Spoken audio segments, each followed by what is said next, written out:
제주 한라산 정상, 안개가 자욱한 이른 새벽입니다. 구름이 산을 품에 안고 있어 발 아래가 보이지 않을 정도로 시야가 흐릿했죠. 장명수 회장은 무릎에 손을 짚으며 무거운 숨을 내쉬었습니다. 74세 나이에 한라산 정상까지 오르는 일은 쉽지 않았어요. 그는 바위에 지친 몸을 기대며 앉았습니다. 괜찮으세요? 문득 들려온 목소리에 장명수는 고개를 들었습니다. 안개 사이로 젊은 남자가 걱정스러운 표정으로 그를 바라보고 있었어요. 30 초반쯤 되어 보이는 청년은 낡은 보온병을 들고 있었습니다. 괜찮소? 잠시 쉬고 있는 중일 뿐이요. 청년은 미소를 지으며 보온병 뚜껑을 열었어요. 달콤한 믹스커피 향기가 안개 속에 퍼졌습니다. 한 잔 드실래요? 새벽 등산에는 따뜻한 커피가 최고죠. 장명수는 감사하게 받아들었습니다. 차가운 공기 속에서 따뜻한 음료 한 잔은 그야말로 축복이었어요. 그는 뚜껑을 받아들고 커피를 마시려는 순간 시선이 보온병 바닥에 새겨진 이니셜에 멈췄습니다. M, S, J. 그의 손이 떨렸습니다. 세 글자는 마치 유령처럼 그의 머릿속을 파고들었어요. 민서진. 30년 전 그가 외면했던 딸의 이름이었죠. 19살 생일에 전해준 선물이었던 보온병이 지금 이 한라산 정상에서 낯선 청년의 손에 들려 있었습니다. 장명수의 얼굴이 순간 창백하게 변했어요. 괜찮으세요? 갑자기 안색이. 청년의 목소리가 멀게 들렸습니다. 장명수는 간신히 정신을 차렸어요. 네, 보온병은 어디서? 아, 이거요? 어머니의 유품이에요. 어머니가 항상 소중히 여기셨죠. 장명수의 심장이 빠르게 뛰었습니다. 그의 목소리가 떨렸어요. 혹시 어머니 성함이 서진이요. 민서진이었어요. 세상이 잠시 멈춘 것만 같았습니다. 장명수는 커피를 받은 손이 덜덜 떨리는 것을 느꼈어요. 태윤이라 자신을 소개한 청년은 자연스럽게 자리에 앉아 지평선 너머로 올라오는 해를 바라봤습니다. 어머니는 제가 대학생 때 돌아가셨어요. 매년 어머니 생신에 이 산에 오르는 게 제 작은 의식이죠. 장명수는 목구멍이 메었습니다.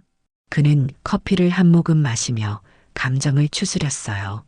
태윤은 눈가에 서진을 닮은 듯한 주름을 가지고 있었습니다. 웃을 때 올라가는 입꼬리의 모양도, 말할 때 간간히 비치는 하얀 치아도 모두 그녀와 닮아 있었죠. 혹시 가족은요? 저요? 어머니 혼자 저를 키우셨어요. 아버지는 어릴 때 돌아가셨다고 들었습니다. 사실 제대로 된 가족이라곤 어머니뿐이었죠. 장명수의 가슴이 아팠습니다. 서진이 임신했다고 했을 때 그는 완강하게 반대했어요. 당시 대학생이었던 서진과 무명 뮤지션 사이에서 태어날 아이는 그의 명성에 흠집을 낼 뿐이라고 생각했죠. 그는 딸에게 선택을 강요했고 서진은 집을 나갔습니다. 그날 이후 그들은 다시 만난 적이 없었어요.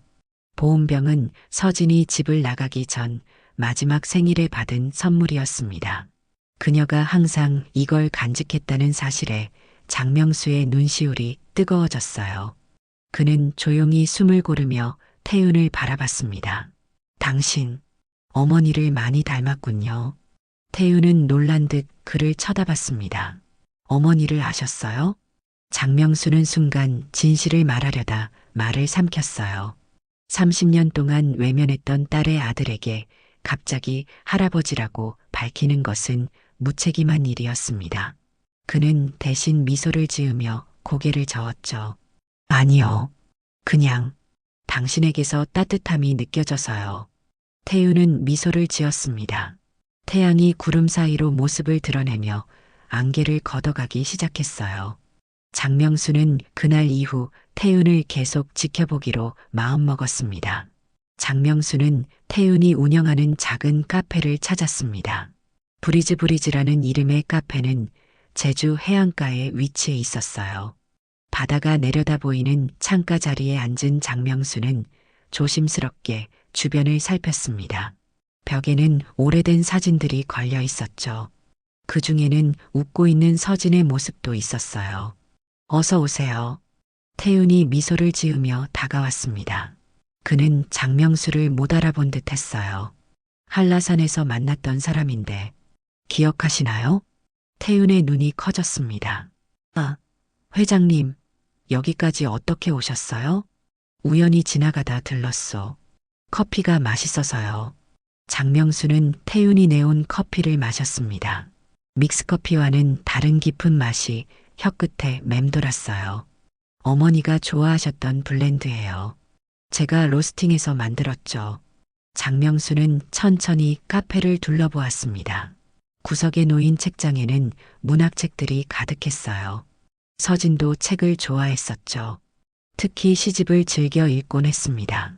혼자서 이 카페를 운영하나요? 네, 처음엔 힘들었지만 이제는 제법 단골도 생겼어요. 그들은 그렇게 대화를 나눴습니다. 장명수는 일부러 매주 한두 번씩 카페를 찾았어요. 가끔은 비즈니스 조언을 해주기도 했고, 때로는 그저 태윤의 이야기를 들어주는 것으로 시간을 보냈죠. 태윤은 처음에는 의아해하는 눈치였지만 점차 장명수의 방문이 익숙해졌습니다. 어느 날 장명수는 카페 벽에 걸린 포스터를 보았어요. 제주 소상공인 창업 경진 대회라는 문구가 적혀 있었습니다. 참가할 생각인가요? 태윤은 쑥스러운 듯 미소를 지었어요. 생각은 있는데 규모를 키우기 위한 자본이 부족해서요. 장명수는 그날 밤 비서에게 연락해 태윤의 카페에 대한 모든 정보를 수집하도록 지시했습니다. 일주일 후 그는 태윤에게 투자 제안을 했어요. 내가 당신의 가능성을 믿소. 당신의 카페가 성장할 수 있도록 도와주고 싶은데 어떻게 생각하오? 태윤의 얼굴에 의심의 그림자가 스쳐 지나갔습니다. 왜 저를 도와주시는 거죠? 저희는 그저 우연히 만난 사이잖아요. 장명수는 마음속으로 한숨을 내쉬었습니다. 진실을 말하고 싶은 충동이 그를 짓눌렀지만 아직은 아니라고 스스로를 타일렀죠. 그는 대신 미소를 지었어요. 나이 들면 젊은이들의 꿈을 돕는 것이 보람이요. 게다가 당신의 커피는 정말 맛있소. 태윤은 여전히 의심스러워 보였지만 결국 장명수의 제안을 받아들였습니다. 그들은 계약서에 서명했고 브리즈 카페는 조금씩 변화하기 시작했어요. 한편 장명수는 비밀리에 조사를 계속했습니다. 병원 기록, 주민등록 초본, 그리고 서진의 과거 행적까지. 그가 확인한 모든 정보는 태윤이 정말 자신의 외손자라는 사실을 증명했어요. 서진은 장명수의 반대를 무릅쓰고 태윤을 출산했고 혼자서 그를 키웠던 것입니다. 그러던 어느 날 태윤은 장명수를 카페 2층으로 초대했습니다. 그곳은 태윤의 개인 공간이자 작은 서재였어요. 어머니의 물건들을 정리하던 중에 이걸 찾았어요. 태윤은 오래된 상자를 가져왔습니다. 그 안에는 서진의 일기장과 사진들, 그리고 낡은 보온병이 있었어요. 장명수는 떨리는 손으로 일기장을 넘겼습니다.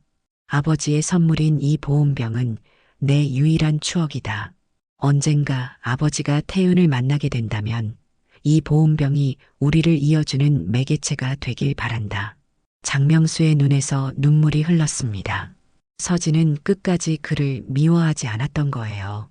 그는 일기장을 내려놓으며 깊은 죄책감에 잠겼습니다. 회장님, 괜찮으세요? 갑자기 안색이 안 좋아 보이는데요.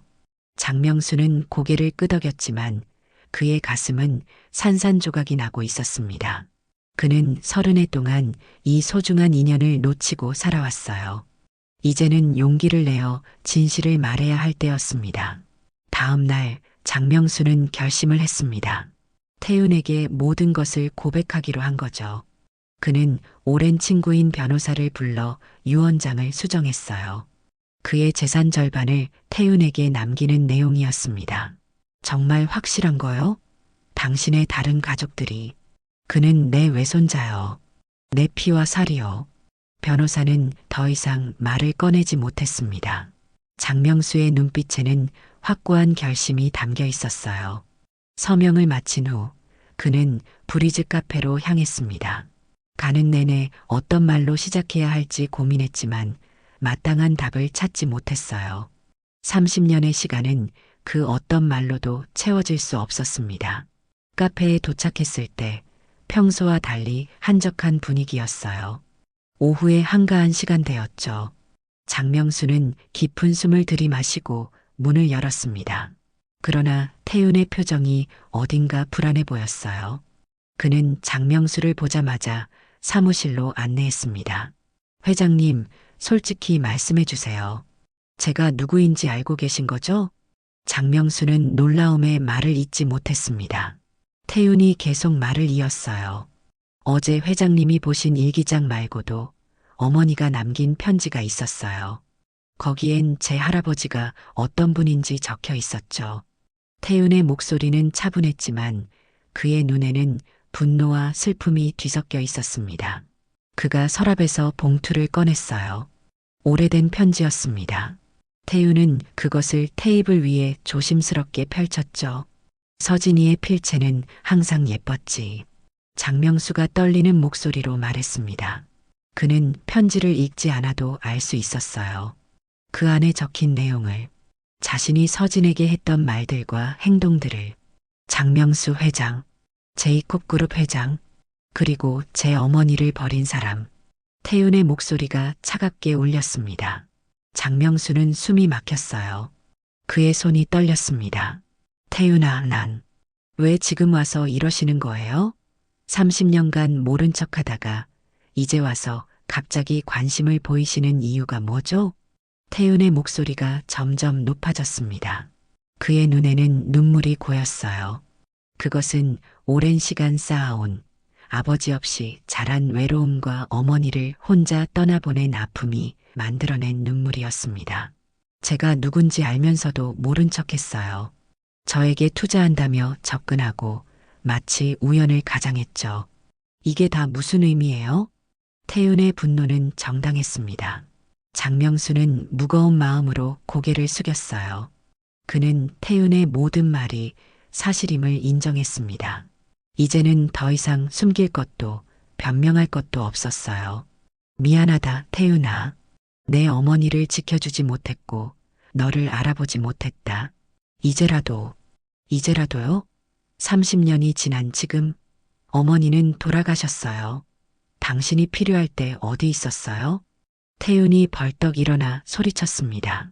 그의 얼굴은 상기되어 있었고 숨은 거칠었어요. 장명수는 말없이 그를 바라볼 뿐이었습니다. 태윤의 눈에서 눈물이 흘러내렸어요. 왜 다가와서 다시 떠나는 거예요? 저한텐 가족도 기대도 필요 없어요. 제발 그냥 가주세요. 마지막 말은 거의 속삭임에 가까웠습니다. 태윤은 지쳐 보였어요. 그는 의자에 털썩 주저앉았고 얼굴을 손으로 가렸습니다. 장명수는 손을 뻗어 태윤의 어깨에 얹으려 했지만 중간에 멈췄어요. 그 손길은 태윤에게 위로가 아닌 또 다른 상처가 될 수도 있었습니다. 태윤아, 내가 한 일은 용서받을 수 없다는 걸 안다. 하지만 내 어머니와 너에게 진 빚을 갚고 싶구나. 장명수의 목소리가 떨렸습니다. 그는 주머니에서 작은 열쇠를 꺼내 테이블 위에 올려놓았어요.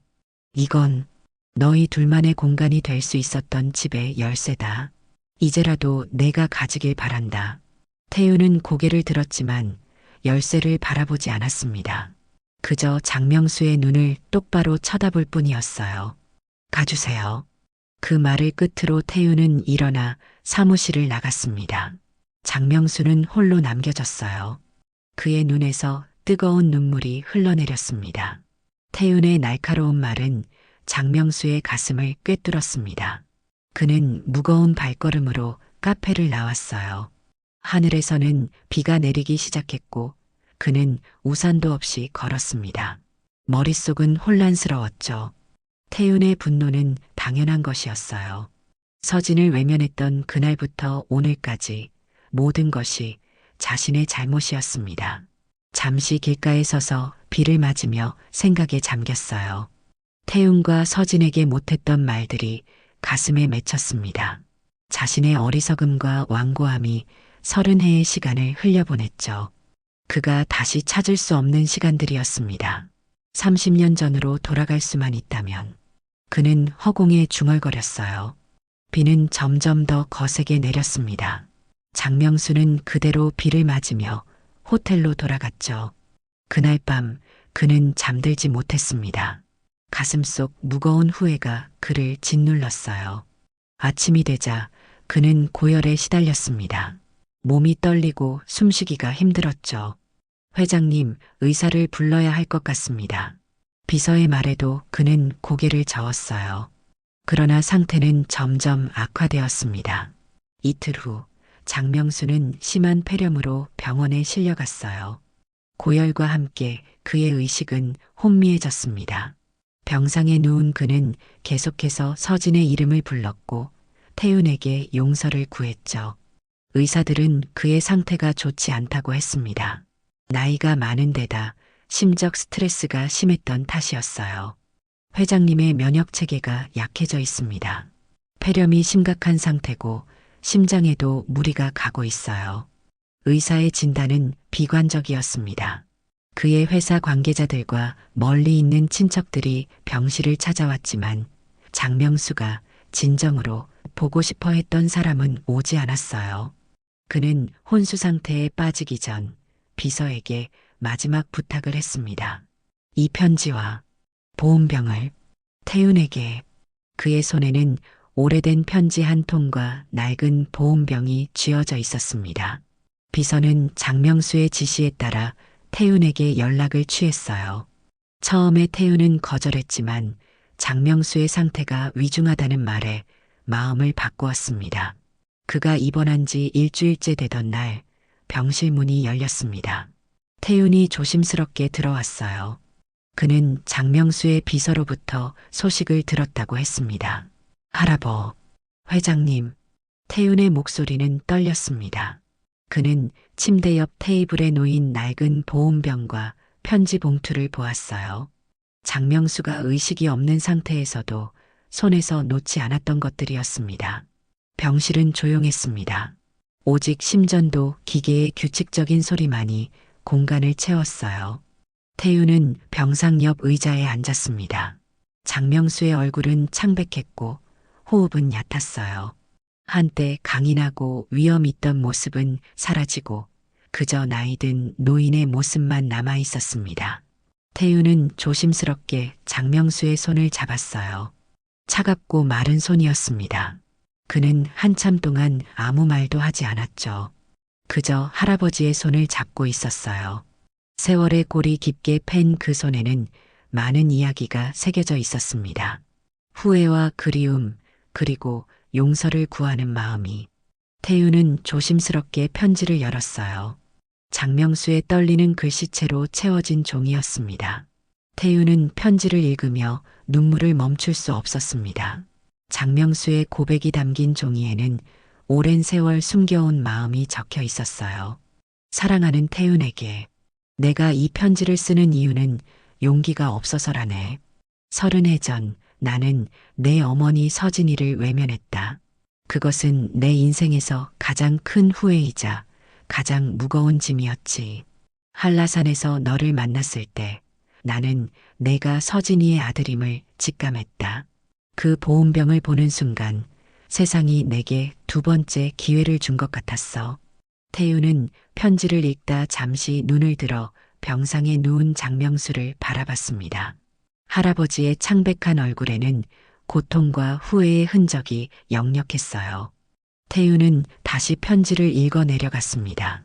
나는 너에게 다가가고 싶었지만 갑자기 나타난 할아버지를 받아들일 준비가 되어 있지 않을까 두려웠다. 그래서 천천히 조금씩 내 삶에 들어가기로 했지. 하지만 이제 와서 보니 그것 또한 내 이기심이었던 것 같구나. 용서받을 수 없다는 것을 알지만 그래도 이 늙은이의 마지막 소원은 내가 행복하게 살아가는 모습을 보는 것이란다.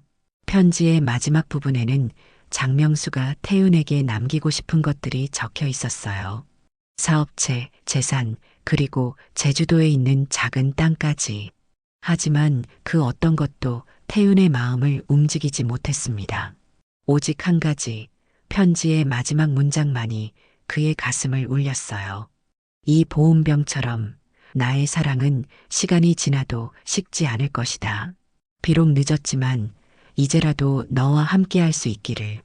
태윤은 보온병을 손에 쥐었습니다. M, S, J. 이니셜이 새겨진 이 물건은 이제 세 사람의 이야기를 담고 있었어요. 어머니 서진, 할아버지 장명수, 그리고 자신. 태윤은 천천히 병상에 누운 노인의 손을 잡았습니다. 늦지 않았어요. 태윤이 속삭였어요. 그때 주신 약속, 아직 따뜻해요. 마치 태윤의 말을 들은 것처럼 장명수의 손가락이 미세하게 움직였습니다. 태윤은 놀라 할아버지의 얼굴을 바라봤어요. 나이든 눈꺼풀이 가늘게 떨리더니 서서히 열렸습니다. 초점 없는 눈동자가 서서히 태윤을 찾았죠. 태윤. 힘겹게 내뱉는 목소리에 태윤은 눈물을 참지 못했습니다. 그는 할아버지의 손을 더욱 단단히 잡았어요. 여기 있어요, 할아버지. 제가 여기 있어요. 장명수의 입가에 희미한 미소가 번졌습니다. 그의 건조한 입술이 떨리며 말을 이었어요.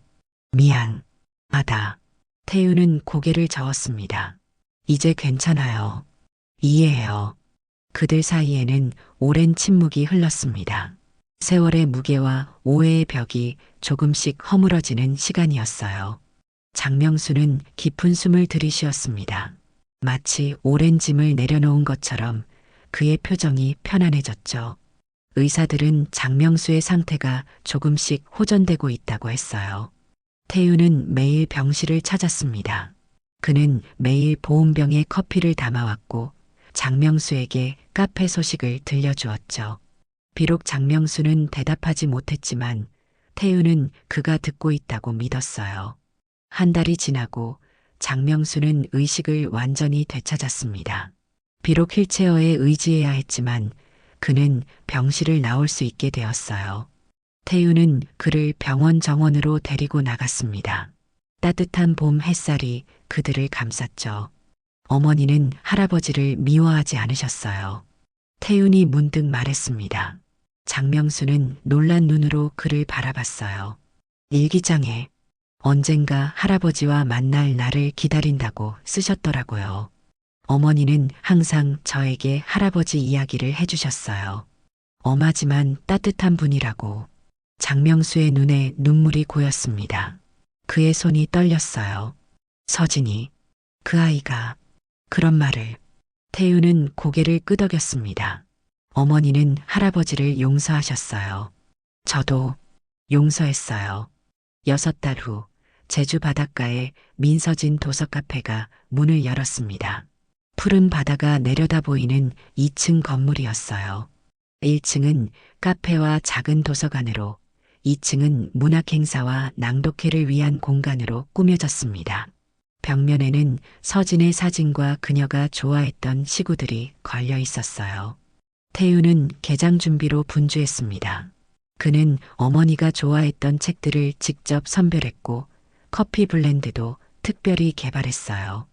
카페 한쪽에는 서진의 인생을 담은 작은 전시 공간도 마련했습니다.